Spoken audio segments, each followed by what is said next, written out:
반갑습니다.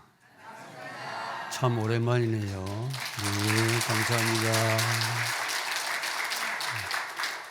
오늘 우리 할렐루야 찬양대 참 오랜만에 들었는데 너무 감격스럽습니다. 우리 지휘자 박장호님, 또 반주자 고건사님, 또 오늘 보니까 새 노래 찬양단 우리 또 윤장로님이 또 저렇게 잘하시는 줄 전혀 잘 몰랐네요.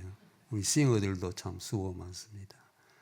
참 우리 통영성민교회는 멋진 교회입니다. 우리 한번 인사하겠는데요. 우리 통영성민교회는 참 좋은 교회입니다. 인사합시다. 시작.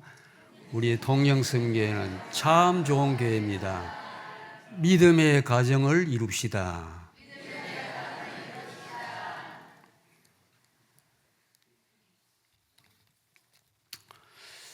예, 5월 가정의 달을 맞이하면 우리가 하나님 중심으로 효도를 하고 있는지, 하나님 중심으로 자녀를 양육하고 있는지, 진정으로 우리를 가르쳐 주신 스승님들을 생각하고 있는지, 이런 것들을 생각하는 날들이 많기 때문에 일명 가정의 달이라고 부르는 줄 압니다.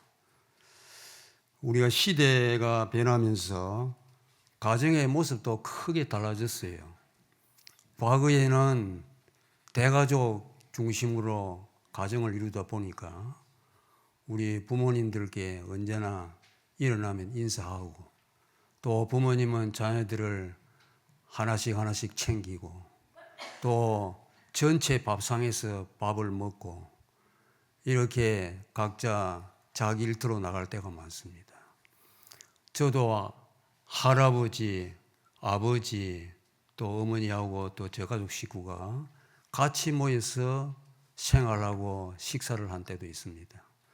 그런데 현재는 이제 핵가족화가 되고 또 단일 가정을 이루다 보니까 시간 속에 너무 쫓기고, 이렇게 해서 한 가족 식구도 제대로 같이 밥상에서 밥을 잘 먹지 못하는 그런 시대가 되고 말았습니다.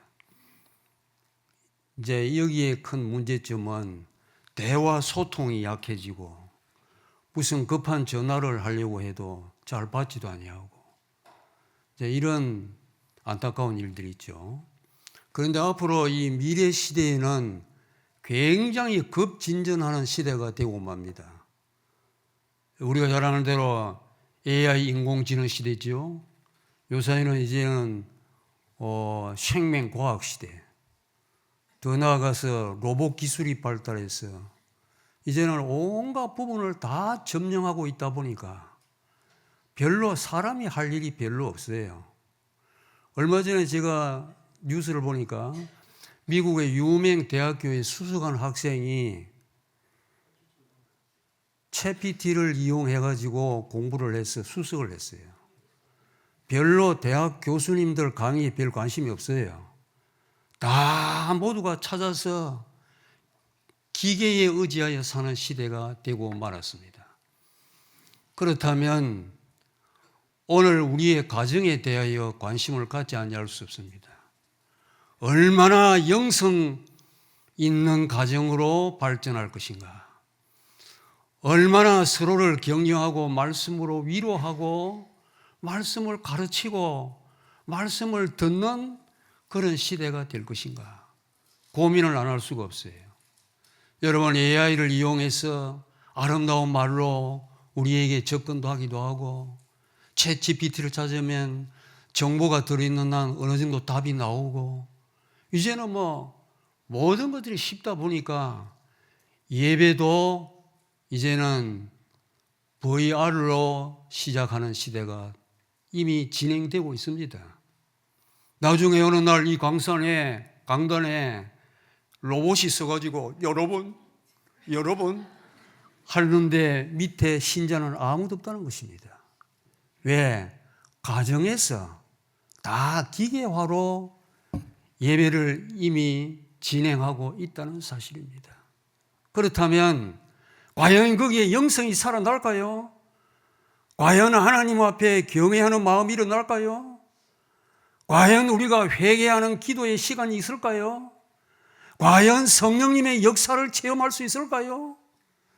이런 질문 앞에는 아직도 답을 줄 수가 없는 오늘의 현실 아닙니까? 그렇다면 지금 우리들이 모여서 서로 인사하고 하나님 앞에 경건된 예배를 드리고 아름다운 찬양을 통하여 은혜를 받고 강단에서 은혜로운 말씀을 통하여 우리 자신을 다시 한번 반복해보는 시간이 되고, 회개할 것은 회개하고 일해야 할 것은 일하고 맡겨주신 사명감에 불탈 수 있는 그러한 시점이 가장 좋은 날인 줄 믿습니다. 그렇다면 오늘 우리가 이 한 시간이 얼마나 귀하고 말씀에 청종을 해야 될 시간인지 모릅니다. 2018년도에 중국 남방기술대학에서 이렇게 보고된 바가 있는데, 이제는 유전자 조작을 해서 편집을 해가지고 아이를 낳게 했어요. 그런데 만든 아이. 생물학적으로 자연스럽게 사랑해서 나오는 아이가 아니고 조작을 해서 만든 아이가 나오기 때문에 이제 지능도 내보다 더 자녀를 높게 만드는 그런 작업이 진행되고 있다는 거예요. 그렇다면 생명의 존엄성과 성경의 하나님의 형상대로 지음받은 인간의 모습으로 살아갈 수 있을까요? 나중에는 산다고 해도 기계화에 의지해서 로봇처럼 살 수밖에 없다는 사실입니다. 이렇다면 오늘 우리는 이 가정의 달에 진정으로 성경 속에서 우리에게 요구하는 바가 무엇인가를 생각하지 아니할 수 없습니다. 존 칼빈은 가정을 단순한 생명 공동체가 아니라 하나님을 세우는 장소로 그는 이해를 했습니다. 그래서 자녀가 부모에게 순종하고 또 부모가 자녀를 하나님의 말씀과 훈계로 양육하는 이것은 하나님의 근본적인 질서 속에서 이루어지는, 즉 하나님을 경외하고 하나님 앞에서 순종하고 복종하고 경외하는 모습이라고 이해를 하고 있습니다. 얼마나 깊은 뜻이 있는지 모릅니다. 오늘 우리들의 모습을 한번 돌아보면서 진정으로 하나님이 원하시는 참된 가정, 믿음의 가정이 되도록 우리가 기도하고 말씀 중심으로 살려고 대단히 노력해야 될 오늘의 현실입니다. 본문은 우리가 자주 잘 아는 바와 같이 사랑이라고 하는 단어가 너무도 많이 나옵니다. 예수님의 사랑, 더 나아가서 하나님의 사랑을 아주 구체화하고 있습니다. 이것은 우리들에게 구원의 계획 속에 있는 언약의 사랑을 지금 구체적으로 말씀하고 있는 사실입니다. 하나님의 구원 계획 속에서 오늘도 진행되고 있다는 건 얼마나 귀한 일인지 모릅니다. 내 능력, 내 기술, 내 지식 가지고 사는 것 아니에요. 하나님의 계획 속에 이루어지는데 거기에는 하나님의 사랑으로 모든 일들을 덮어주시고 용서해 주시고 살아가는 우리의 모습이라는 것을 보여주고 있습니다. 그래서 오늘 저는 가정이라고 하는 이 문제를 하나님의 구원 계획 속에 언약의 사랑과 관련시켜서 세 부분으로 말씀을 드리려고 합니다. 첫째는 가정의 기초는 끊을 수 없는 하나님의 사랑입니다. 아멘. 끊을 수 없는 하나님의 사랑이 기초가 되어야 행복한 가정, 믿음의 가정, 사랑스러운 가정이 될 것 아닙니까? 여러분, 오늘날 집은 많되 가정은 적다는 말이 어디에서 나왔습니까? 끊을 수 없는 하나님의 사랑이 존재하느냐, 존재하지 않고 인간의 사랑으로 살려고 하느냐의 분기점입니다. 그래서 우리가 로마서 8장을 읽을 때에 하나님의 구원 계획 속에 하나님의 사랑, 그리스도의 사랑이 얼마나 깊은지 끊을 수 없는 사랑이라고 하는 이 표현, 사람의 사랑은 잘 끊어집니다. 사람을 믿었다가 얼마나 참 낭패를 당할 때가 많지 않습니까? 심지어 부모와 자녀 간에도 어릴 때 부모 자녀지 성장하면 나중에 사랑이 끊어지더란 말입니다. 지속할 수 있는 사랑이 무엇인가를 우리는 다시 한번 깨달아야 됩니다. 오늘 우리가 하나님 앞에서 진정 참된 자녀답게 참된 부모로서의 의무를 다하려고 하면 끊을 수 없는 하나님의 사랑이 무엇인가를 다시 한번 생각해 보라고 하는 말씀입니다. 그 어떤 것도 우리를 하나님의 사랑에서 끊을 수 없다는 표현을 아주 구체적으로 어떻게 말씀합니까? 환난이나 공고나 박해나 기근이나 적신을 저는 헐벗음으로 해석할 수 있습니다.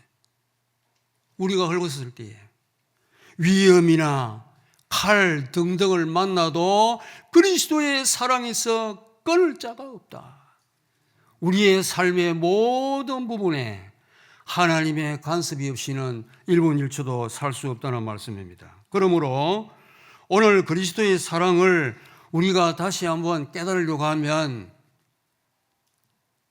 이 문제를 생각하지 않을 수 없어요. 성부 하나님께서 성자 예수님을 이 땅에 보내주셔서 십자가 상에서 살찢고 피 흘려 죽게 하시는 그 안타까운 가슴을 하나님의 사랑으로 표현하고 있습니다. 일명 이것을 대속의 죽으심이라, 우리를 속하시기 위하여 죽으셨다는 말입니다.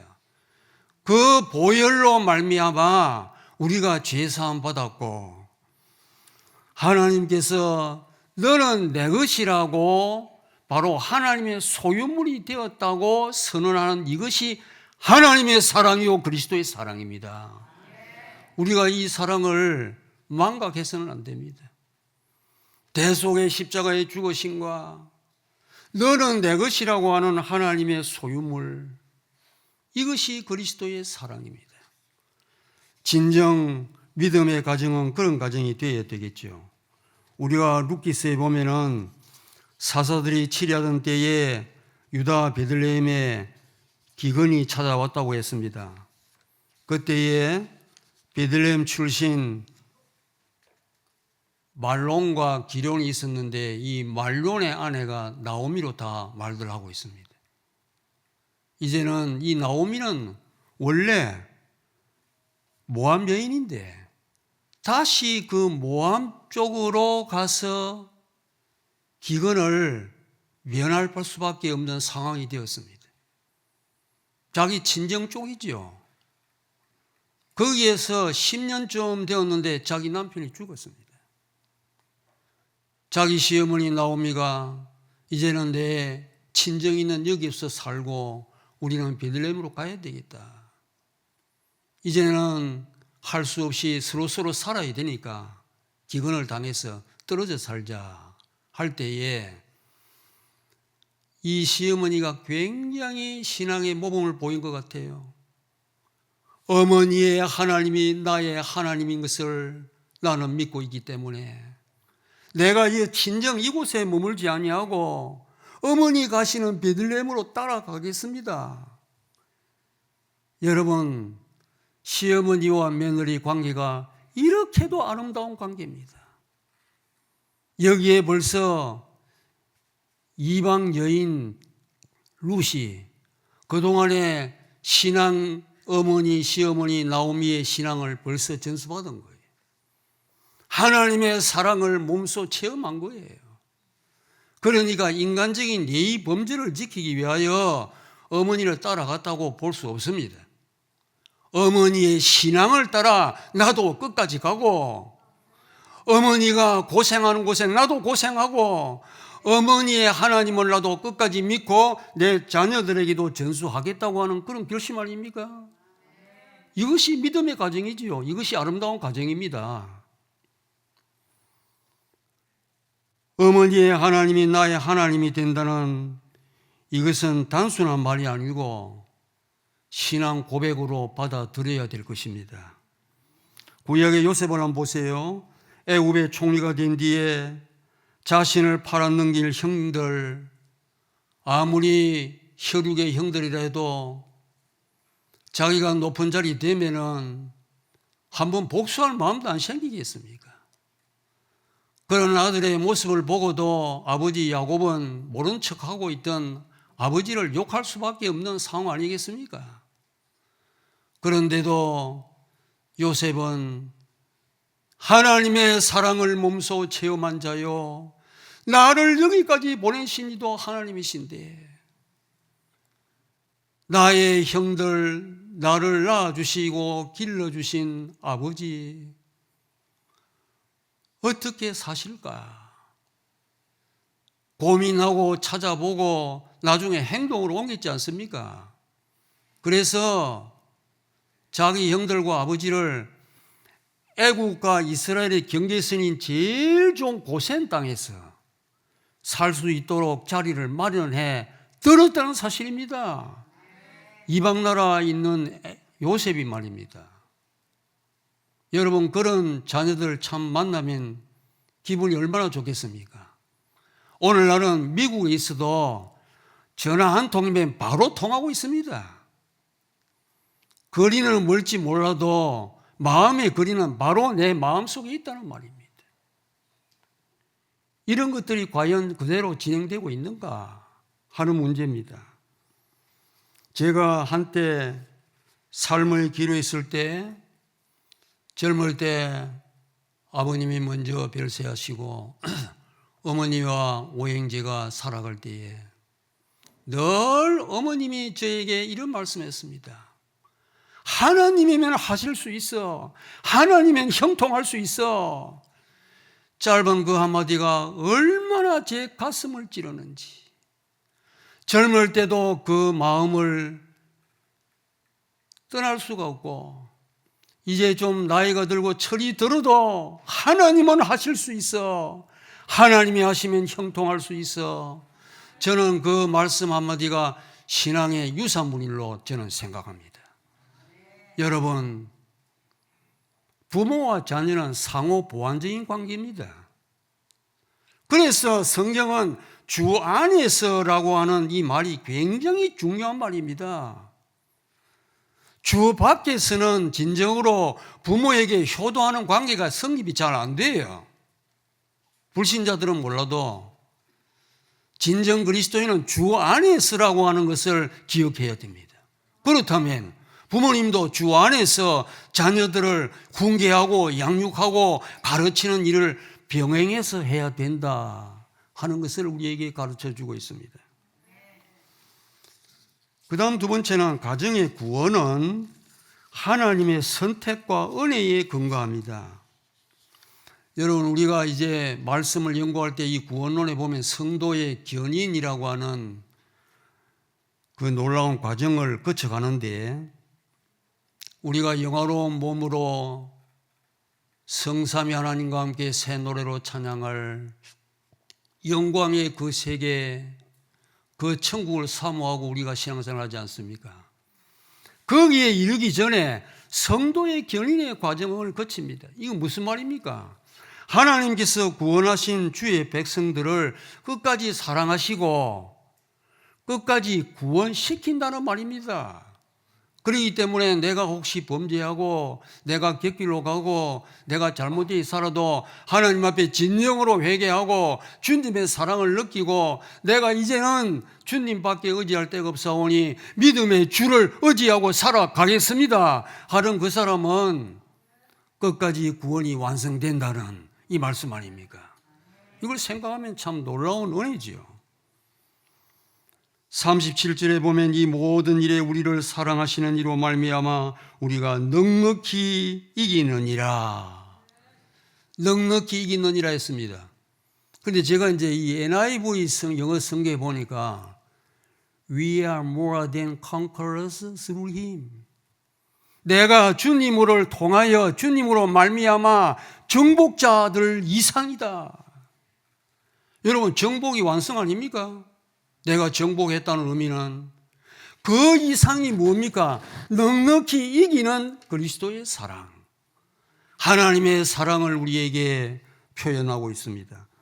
구약 사무엘상 1장에 보면 나오는 에브라임 사람 엘가나의 아내인 한나는 우리가 일명 기도의 사람으로 보고 있는데, 저는 그의 기도문을 보면서 삼위 하나님을 높이는 얼마나 중심 있는 내용들이 한 구절 구절마다 나오고 있습니다. 어디서 배웠겠습니까? 그 시대의 제사장이 혼란한 시대요, 엘리와 두 아들이 있던 시대의 혼탁한 시대입니다.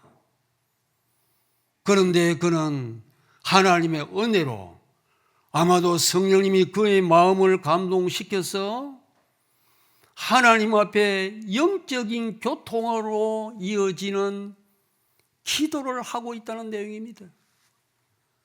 사무엘상 2장으로 넘어가서 한나의 기도문을 한번 읽어보십시오. 굉장히 수준이 높습니다. 단순한 육적인 요구가 아니고 하나님 찬송 영광 받으시라고 하는, 진정으로 우리의 구원의 뿔 되시는 여호와 하나님이 누구신가를 기도하고 있더란 말입니다. 이런 한나가 인간의 육정으로 고통을 많이 받지요. 막 그 시대에는 또 일부 다처제가 되다 보니까 아내를 두 사람 두었어요. 그런데 이 버닌나는 자녀가 있고 한나에게는 하나님께서 일시적으로 자녀를 주지를 아니했어요. 그래서 옛날 시대에는 자녀 가진 사람이 가문에 들어오면 상당히 어깨를 펼치고 또 며느리도 큰 소리 치고 그런 시대를 우리가 눈으로 안 보았습니까? 버닌나가 얼마나 괴롭혔겠어요. 그러니까 그는 하나님 앞에 나와서 한나는 가슴을 치고 통곡하고 기도하니라. 눈 감고 묵상 기도가 아니라예요. 통곡할 때는 가슴을 치고 눈물을 흘리고 하나님께 기도를 할 때에 우리가 생각하기로는 아들 하나라도 주어가지고 저 버닌나를 한번 꺾어버리게 하옵소서, 그런 기도를 할 줄 아는데 아닙니다. 한나는 아들을 주시면 하나님께 드리겠나이다. 여러분, 우리가 그런 기도가 잘 나옵니까? 잘 되질 않습니다. 그러니까 이 한나가 기도할 때에 보통 사람의 기도문이 아니라는 말입니다. 신앙생활이 깊어지고 우리의 연수가 오래되고 신앙생활 경건되이 산다고 하면 우리의 기도의 내용이 풍성하고 삼위 하나님께 영광을 돌려드리고 하나님의 구원 계획 속에서, 하나님의 계획 속에서 살고 있다는 기도가 있어야 될 줄 믿습니다. 그러면 우리의 사생활이 있어야 될 바를 아시는 하나님께서 필요 적절하게 주시고 필요 적절한 은혜 받다가 살다가 주님 앞에 서면 될 것 아닙니까? 우리가 과분한 욕정, 과분한 것 너무 많이 인간적으로 바라고 있어요. 우리가 호흡을 하고 건강을 이만큼 유지하고 사는 것만 해도 감사 찬양하고 살아야 될 것 아닙니까? 오늘 우리는 성경에 나오는 인물들이 많습니다만은 이러한 몇 가지 신뢰를 보더라도 하나님의 구원 계획을 찬양하고 감사하는 우리의 모습이 늘 따라가야 합니다.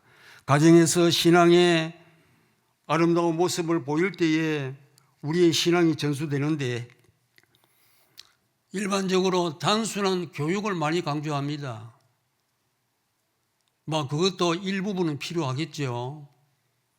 그런데 이제 이 자녀들도 성장하면은 부모님 어릴 때 가르쳤던 것 끝까지 기억하는 사람도 있지만 대부분 잃어버려요.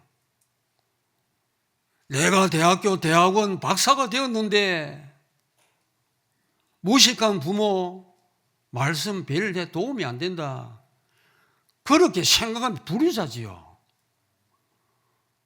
인간의 그런 것을 논하는 때가 아닙니다. 나를 위해서 얼마나 희생하셨는가. 나는 하하야고 웃지만은 부모님은 뒤에서 울고 계십니다.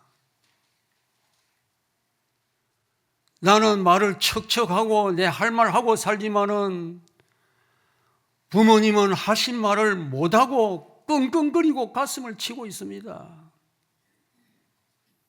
자식이 잘 될 때는 부모의 은공보다도 제 머리 똑똑한 것 자랑하고 돌아다니면서 자랑이나 하고 있습니다.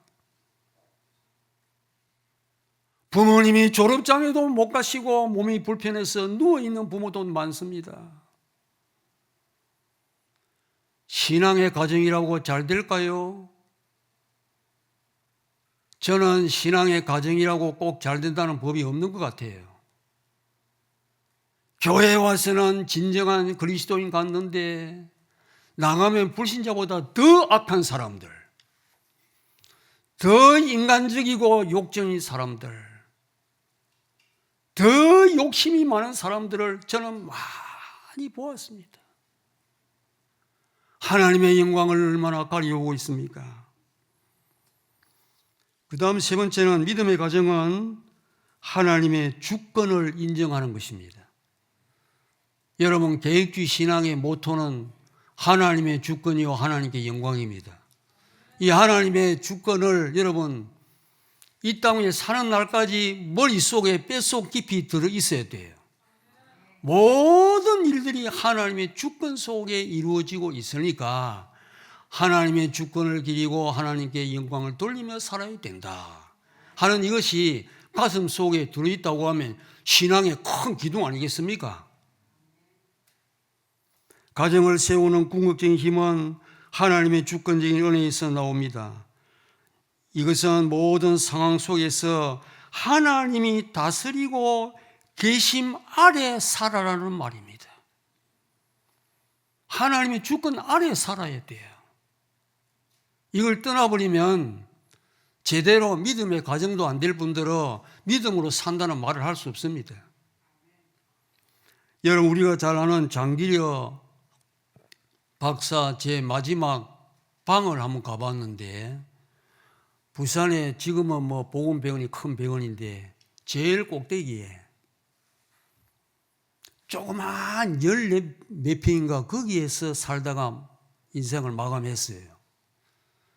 이번에 6.25 전쟁 때에 그 문헌에 보면은 둘째 아들만 데리고 월남했다고 되어 있습니다. 그런데 뭐 정확한지 아닌지 모르겠는데 자기 처와 다른 원래 5남매가 있었는데 자녀들은 북한에 두고 급히 월남하게 되었는데 우리 고신 역사 속에 보면은 영도의 천막으로 보건병을 시작할 때 최초의 병원장이었습니다. 그분은 한국의 슈바이처라고 불신자들도 다 알고 있습니다. 제가 장기려 박사의 글을 읽고 마지막 방을 보고 솔직히 참 부끄러워서 한 모퉁이에서 눈물 많이 흘렸습니다. 나는 참 부자로 살고 있구나. 이렇게 똑똑하고 의학 박사요, 돈을 많이 벌여 살 수 있지만은 그 많은 월급 받은 것 가난한 환자, 가난한 사람 다 나눠주고 자기 하루 끼니만 먹고 살았던 것 그대로입니다. 제 가감하지도 않습니다. 환자들이 돈이 없어 입원 중에서 쩔쩔매면 밤에 나 몰래 환자복 입은 채로 집에 가라 그랬습니다. 그런 의사 봤습니까? 얼마나 그리스도의 사랑을 전한 자인지 모릅니다. 나중에 그 장면을 어느 정도 아는 분들이 장 박사님 왜 그렇게 어렵게 삽니까? 가난하게 살 필요가 있을까요? 그렇게 물으니까 나는 돈보다 사람입니다. 여러분, 그 문장 한마디가 하나님의 사랑, 하나님의 주권을 깨달은 자로 저는 이해합니다. 인간의 존엄성을 가장 귀하게 여겼다는 말입니다. 우리가 일상생활할 때에 말 한마디 대단히 조심해야 됩니다. 자기는 말 함부로 하고 시원한 것처럼 하고 지나가지만은 상대방의 가슴에 일생 동안 대못을 박아놓고 사는 자인 줄 알지 못합니까? 우리가 선한 말을 다 하지도 못하고 인생 살다 갑니다. 오늘 하나님의 주권을 기린다고 하면은 말부터 달라져야 됩니다. 구약의 족장, 제가 요셉의 일대기를 욥기서 전체를 연구하면서 한 몇 가지를 깨달았는데, 욥이라고 실수를 안 하고 욥이라고 마음이 다 좋다라고 욥기 안 나옵니다. 자기도 한때 원망했습니다. 불평도 하고 고난이 찾아오고 말로 다 할 수 없는 어려움을 겪었지 않습니까? 그가 7남 3녀 자녀들 광풍으로 잃어버리고 서바 사람들, 갈대아 사람들이 와서 찔러 죽이고 동물들, 욥이라는 사람이 그래도 경건한 사람으로 동방의 의인으로 부르는 욥이 입을 다문 줄 압니까? 한때는 원망 많이 했어요. 자기 아내는 하나님 욕하고 죽으라고까지 했습니다. 그런데 그가 왜 그렇게 여호와의 이름이 찬송을 받으실지니다라고 성경에 기록했을까요? 여호와의 이름, 야훼의 이름을 먼저 앞세웠다는 말입니다. 저는 여기에서 하나님의 주권을 인정한 욥으로 봅니다. 우리가 어려울 때에 하나님의 이름 성호가 찬송을 받으시라고 기도하는 사람이 있고, 욥의 아내처럼 하나님을 욕하고 죽으라고 하는 사람이 있다는 말입니다. 우리 교회 성도님들의 형편이 다 어려운 것 저도 알고 있고 대부분 알고 있습니다. 그런데 믿음이 떨어지면 하나님이 욕하게 되어 있습니다. 하나님의 주권을 잃어버리면 욕하고 삽니다. 결국 하나님의 복을 받지 못하고 살다가 인생 막을 내립니다. 우리가 산다고 해도 얼마나 살겠습니까? 마지막 장식을 잘 하도록 기도해야 됩니다. 진정으로 하나님 앞에 설 때 우리의 육신은 헐그로 돌아가고 끝나버려요. 이 몸뚱이가 그렇게 중요한 것 아닙니다. 마지막에 길이 남는 것은 믿음의 유산이요 신앙인 줄 믿습니다. 오늘 우리의 가정이 믿음의 가정이 되도록 힘을 써야 되겠고, 하나님의 언약 안에 있는 그리스도의 사랑 가운데서 살아야 된다고 하는 이것이 오늘 우리 시대에 요구하는 참 성경적인 가정상이요, 우리가 깨닫고 실천해야 될 부분입니다. 기도하겠습니다.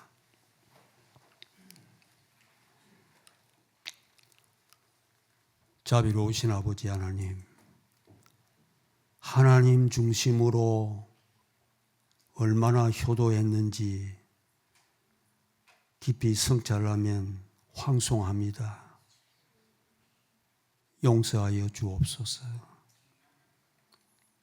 자녀다운 모습으로 살지도 못하고 이름만 남기고 이 세상을 떠날 것이 아니고, 성경에 나오는 신앙의 인물들의 본을 받고 그리스도의 사랑, 끊을 수 없는 사랑, 하나님의 구원 계획 속에서 살아야 될 저들, 진정으로 하나님의 영광을 위하여 내가 무엇을 위해 살아야 될는지 고민을 한번 할 수 있는 이 시간 되게 하시고, 우리 동영선교회 사랑하는 모든 성도님들의 가정이 평안하고 하나님 기뻐하시는 믿음의 가정으로 살아가게 하옵소서. 예수님의 이름으로 기도하옵나이다. 아멘.